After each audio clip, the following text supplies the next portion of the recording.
Hello friends, गुरु 5G में आपका स्वागत है।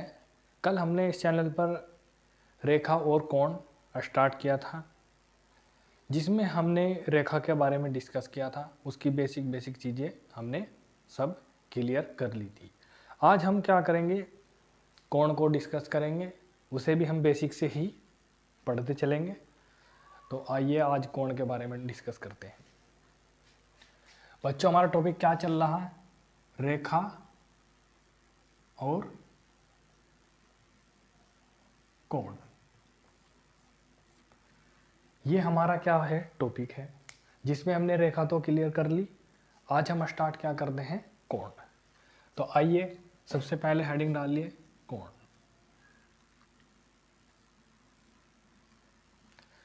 कोण क्या होता है बच्चों? किन्हीं दो रेखाओं के झुकाव को क्या बोलते हैं? कोण बोलते हैं या एंगल।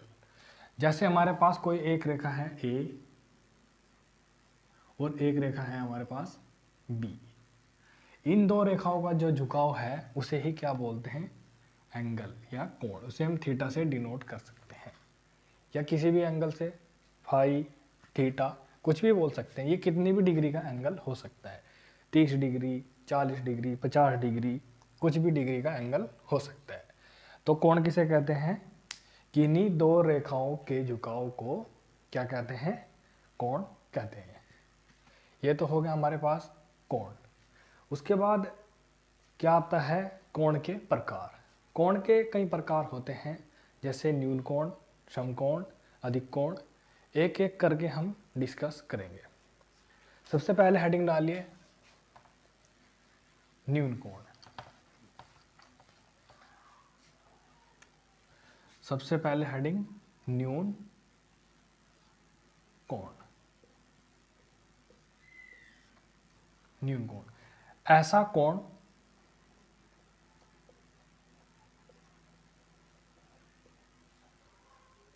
जो 0 डिग्री से बड़ा हो और 90 डिग्री से छोटा हो। ऐसे कोण को हम क्या कहते हैं? न्यून कोण कहते हैं। तो बच्चों, ऐसा कोण जो 0 डिग्री से बड़ा हो और 90 डिग्री से छोटा हो, तो ऐसे कोण को हम क्या कहेंगे? न्यून कोण कहेंगे। जैसे हमारे पास ये मान लो कितनी डिग्री का है, 30 डिग्री का, तो ये क्या हो गया? न्यून कोण हो गया।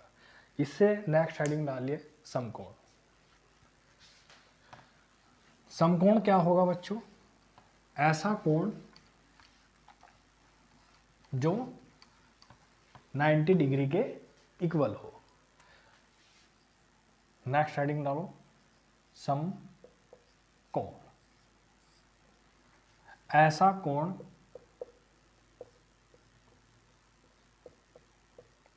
जो 90 डिग्री के बराबर हो, उसे क्या कहते हैं? समकोण, एंगल या कोण बोलते हैं। जैसे हमारे पास थीटा इक्वल टू कितना होना चाहिए यहाँ पर? 90 डिग्री का। इसके बराबर होगा तो क्या होगा? समकोण होगा। ये इस प्रकार का होता है, जो हमारे पास यहाँ पर कितना होगा? 90 डिग्री का एंगल होगा। ये तो हो गया हमारे पास समकोण। नेक्स्ट हेडिंग, अधिक कोण।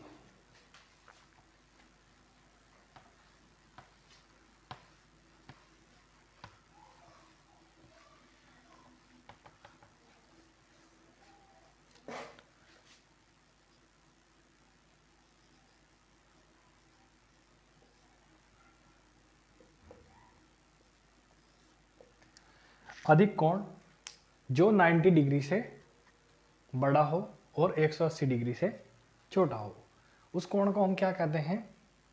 अधिक कोण कहते हैं।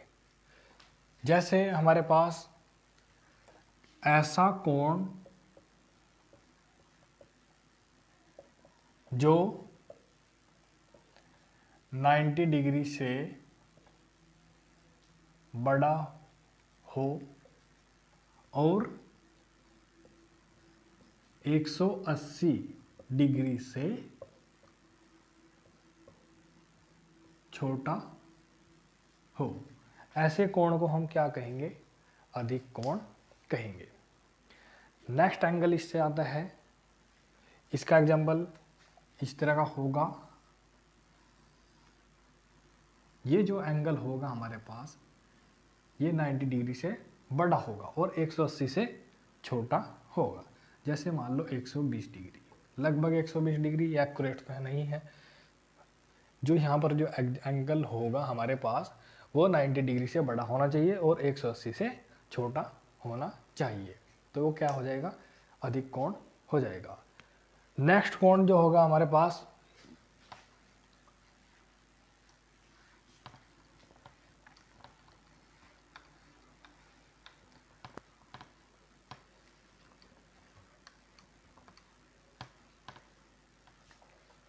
नेक्स्ट कोण हेडिंग डालिए सरल कोण, या से रिजु कोण भी बोल देते हैं।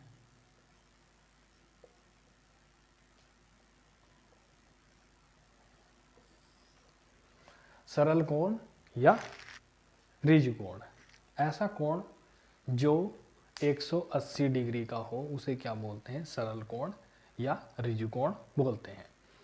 जैसे हमारे पास दो रेखा होगी हैं, इन्हें दो बना लीजिए, एक इधर और एक इधर। ये एक सरल रेखा के रूप में हमें दिखेगी, इसे क्या बोल देंगे? सरल कोण बोलेंगे। ये जो हमारा कोण होगा कितना होगा? 180 डिग्री का होगा। एक रेखा ए होगी और एक रेखा बी होगी। ये हमारे पास क्या है? सरल और रिजु कोण। ऐसा कोण जो 180 डिग्री का हो उसे क्या बोलते हैं? सरल कोण या रिजु कोण बोलते हैं। नेक्स्ट कोण वृहत कोण।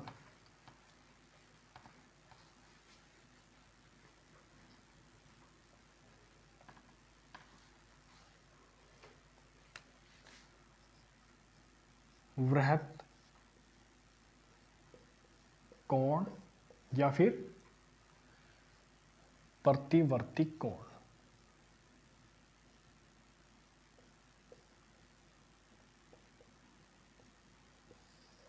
क्या होता है बच्चों?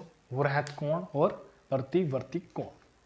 ऐसा कोण जो 180 डिग्री से अधिक हो और 360 डिग्री से कम हो उसे क्या बोलते हैं? वृहत कोण या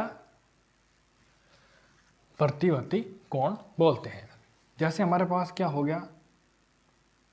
ऐसा कोण जो 180 डिग्री से अधिक हो और 360 डिग्री से कम हो उसे क्या बोलते हैं? हम वृहत कोण या प्रतिवर्ती कोण बोलते हैं। जैसे हमारे पास कोई एक रेखा ए होगी तो ये कोण हमारा इस टाइप से बनेगा, लगभग ऐसे। इसे कुछ भी मान लो, 230 मान लो। बस कंडीशन ये होनी चाहिए जो कोण होगा हमारे पास वो कितना होगा? 180 से बड़ा होना चाहिए और 360 से कम होना चाहिए, तब वो हमारे पास क्या कहलाएगा? वृहत कोण या प्रतिवर्ती कोण कहलाएगा। ठीक है फ्रेंड्स। नेक्स्ट जो कोण आएगा हमारे पास वो आएगा पूर्ण कोण या संपूर्ण कोण। तो नेक्स्ट हेडिंग डालिए पूर्ण कोण।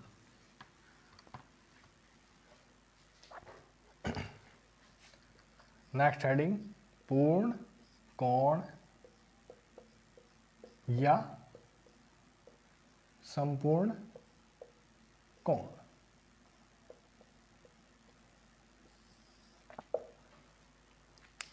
पूर्ण कोण क्या होता है? जो एंगल 360 डिग्री का हो जाए उसे क्या बोलते हैं, संपूर्ण कोण बोलते हैं या पूर्ण कोण बोलते हैं। जैसे हमारे पास ये एंगल था, ये हमारे पास एक रेखा होगी ए, और ये हमारे पास एक रेखा ऐसे ही घूमकर हमने इस पर दोबारा से अध्यारोपित कर दी। ये एंगल जो बनेगा 360 डिग्री का बनेगा। पूरा चक्कर एक ऐसे, अगर रेखा ने पूरा चक्कर कर दिया ऐसे, तो ये एक 360 डिग्री का कोण बन जाएगा, और इसे हम क्या बोलते हैं, पूर्ण कोण और संपूर्ण कोण बोलते हैं, या पूर्ण कोण बोल लो या फिर संपूर्ण कोण। ये हमारे पास क्या हो जाएगा, 360 डिग्री का होगा, इसे हम क्या बोलते हैं, संपूर्ण कोण बोलते हैं। तो नेक्स्ट एंगल जो हमारे आएंगे, ये तो हमारे पास एंगल के प्रकार हो गए। अब इनसे जो प्रॉपर्टी बनती है, कॉम्बिनेशन इनका, वो देखते हैं। सबसे पहले हम पढ़ेंगे कोटिपूरक कोण।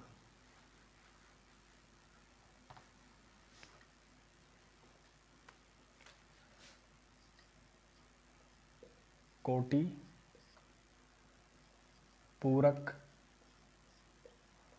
कोण, कोटिपूरक बोल दीजिए या पूरक कोण बोल दीजिए,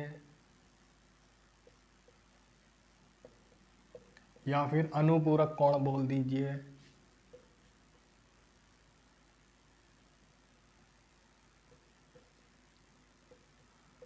तीनों की तीनों बात एक ही है। ठीक है फ्रेंड्स, कोटिपूरक, पूरक और अनुपूरक तीनों एक ही प्रकार से डिनोट करे जाते हैं। ऐसे कोण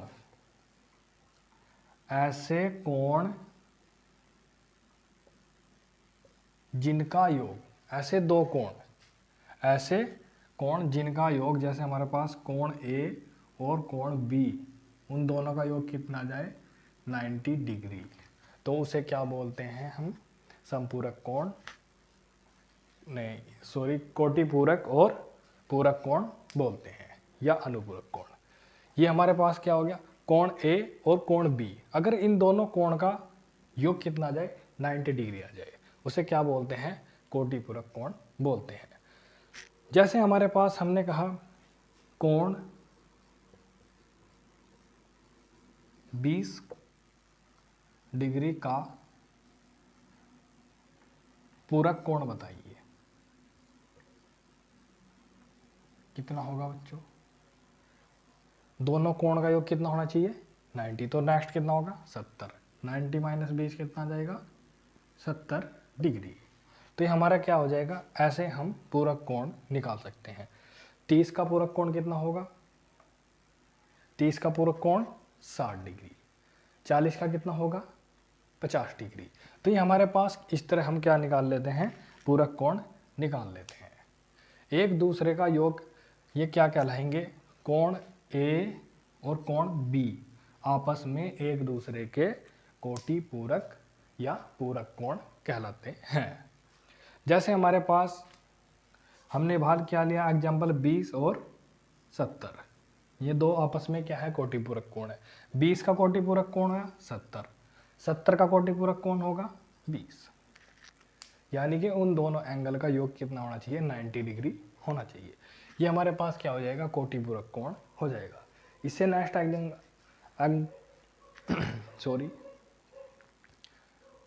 इससे नेक्स्ट जो है हमारा, वो है संपूरक कोण।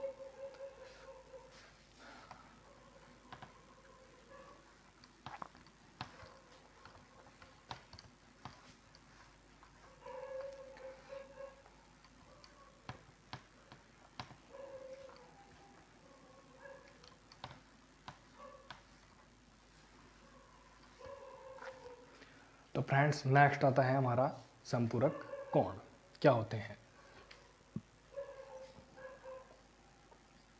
संपूरक कोण।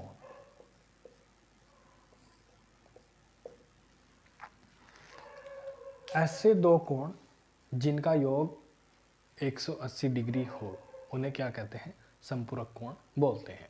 जैसे हमारे पास कोण ए कुछ भी हो सकता है, प्लस कोण बे कुछ भी हो सकता है, अर्थात उन दोनों कोणों का योग कितना आना चाहिए, 180 डिग्री। जैसे हमारे पास हमने बोल दिया 100 डिग्री का, क्या बताओ, 100 डिग्री का समपूरक कोण बताइए कितना होगा। 100 डिग्री का कितना होगा, 180 माइनस 100 यानी कि 80 डिग्री। ये हमारे पास क्या निकल जाएगा, समपूरक कोण निकल जाएगा। ऐसे ही अगर हम दूसरा एग्जांपल लें, 50 डिग्री का समपूरक कोण बताइए, तो वो कितना हो जाएगा, 180 माइनस 50 कितना बचा, 130 डिग्री। ये हमारे पास एक दूसरे के क्या कहलाएंगे, समपूरक कोण कहलाएंगे एक दूसरे के। तो ठीक है फ्रेंड्स, ये हो गया समपूरक कोण। अब हम नेक्स्ट आते हैं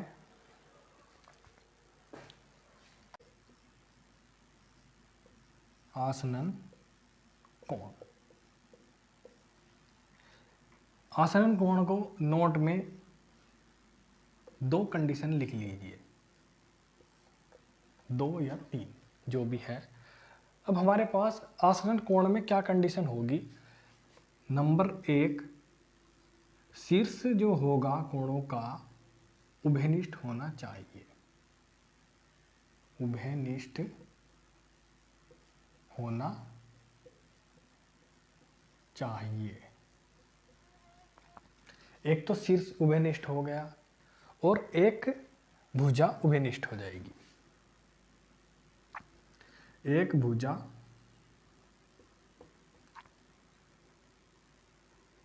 उभयनिष्ठ हो, एक शीर्ष उभयनिष्ठ होना चाहिए और एक भुजा उभयनिष्ठ होनी चाहिए। एक कंडीशन और है इसमें हमारे पास, नेक्स्ट, अंतः बिंदु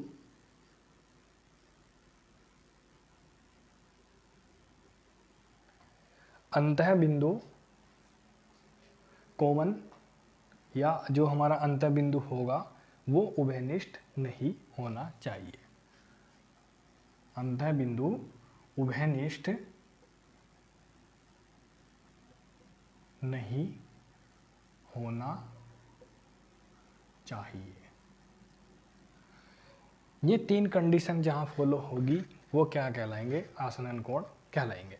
एग्जाम्पल से समझते हैं अच्छे से। जैसे हमारे पास एक कोण ये हो गया, हमारे पास कोण 1 और ये हो गया कोण 2। तो बच्चों ये हमारे पास जो कोण है ए बी से सी मान लो, ये हमारे पास शीर्ष हो जाएगा। ये क्या है, शीर्ष। क्या कंडीशन होनी चाहिए, शीर्ष उभयनिष्ठ होना चाहिए। उभयनिष्ठ मतलब दोनों कोण में होना चाहिए। तो यहाँ पर अगर हम देखें कोण 1, कोण 1 कौन सा है, सी ओ बी, इसका शीर्ष क्या है, ओ है। और ये कोण 2, कोण ए ओ सी, तो कोण 2 कितना हमारे पास, इसका भी शीर्ष कितना है, ओ।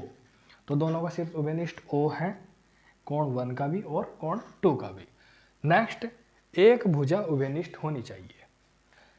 ये वाली जो कोण सी वाली, ये हमारे पास रेखा जो है हमारे पास, ये वाली भुजा सी जो है हमारे पास उभयनिष्ठ है, कोण 1 में भी आ रही है और कोण 2 में भी आ रही है। दोनों कंडीशन फॉलो होगी। अब अंतः बिंदु उभयनिष्ठ नहीं होना चाहिए। हमारे पास अंतः बिंदु जो होगा, इसका अंतः बिंदु अलग है ये वाला, और इसका अंतः बिंदु ये अलग है। दोनों अलग अलग है, उभयनिष्ठ नहीं है। अगर हम नेक्स्ट एग्जांपल ले,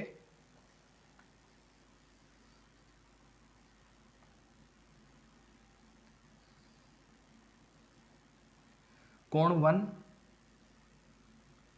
और कोण 2, ये कोण 1 हो गया और ये कोण 2 हो गया। ए बी सी, ये शीर्ष हमारा हो गया ओ। कोण 1 का शीर्ष कितना है, ओ है, और कोण टू का शीर्ष कितना है, ओ है। ए ओ सी, इसका भी शीर्ष ओ है। और कोण बी ओ सी, इसका भी शीर्ष कितना है, ओ। तो उभयनिष्ठ शीर्ष हो गया। नेक्स्ट भुजा भी उभयनिष्ठ होनी चाहिए। अब भुजा उभयनिष्ठ, यहाँ पर देख रहे होगे तुम, कोण कितना है, ओ सी जो भुजा है हमारे पास, ये कितनी है, उभयनिष्ठ है। कोण 1 में भी इंक्लूड हो रही है और कोण 2 में भी इंक्लूड हो रही है। ये हमारे पास क्या होगी, उभयनिष्ठ भुजा होगी। अब अंतःबिंदु उभयनिष्ठ नहीं होना चाहिए। अगर हम इसका अंतःबिंदु कोण 1 का यहाँ पे ले, तो इसके अंदर आ रहा है ये बिंदु, और इस वाले का ये भी इसके अंदर आ रहा है, तो ये उभयनिष्ठ बिंदु हो गया। पर ये उभयनिष्ठ नहीं होना चाहिए, इसलिए आसनन कोण नहीं है। तो आई होप ये तुम्हें समझ आया होगा आसनन कोण। तो फ्रेंड्स, ऐसे ही हम आगे इसके कल कुछ एग्जाम्पल करेंगे जिन्हें हम अच्छे से समझेंगे इनके बेस पर। ठीक है फ्रेंड्स, आज के लिए इतना ही। धन्यवाद।